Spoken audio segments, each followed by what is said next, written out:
what if everyone in Kier is severed, or at least might have been at one point in their lives? First, let's take a look at the town itself. It feels very much cut off from the rest of the world, or severed if you will. It has its own license plates and state abbreviation of PE, and aside from Salt's Neck, we really haven't seen any of the world beyond Kier. In a Reddit AMA, creator Dan Erickson stated he wanted Kier to feel unmoored from time and space, and that bleeds into the town a bit too. We wanted the town to feel like an extension of Lumen in a way. Kier may even be where Lumen dumped early test subjects of this Severance project, and there's no better example of this than Rickon and his friends. These guys are highly intellectual, yet at the same time wildly childlike. For example, there's this scene in episode 101 where Patton questions why World War I wasn't called World War I at the time.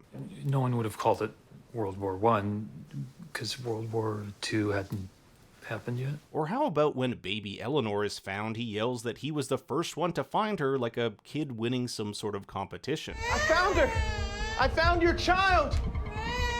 I'm the one who found her! But the strongest piece of evidence is when Rebecca tells Mark in 109 that she has sores on the back of her head. And I have some sores on the back of my head from my bird. You might see them. But what if they're the result of several attempts to put chips in her head? Now this part is really gonna blow your minds. You know how every severed employee has their first name followed by last initial, like Mark S or Dylan G? Look at Rickon and his friends. We have Patton, who could be Pat N, Rickon, Rick N, Denise, Danny C, and Rebecca A, or Rebecca. Rebecca's name is especially interesting. I've never met a Rebecca in my life. It's possible when she was severed she was known as Rebecca, but when her brain got scrambled she defaulted to the way Lumen refers to innies, ditched the last letter of her name, and simply goes by Rebecca A.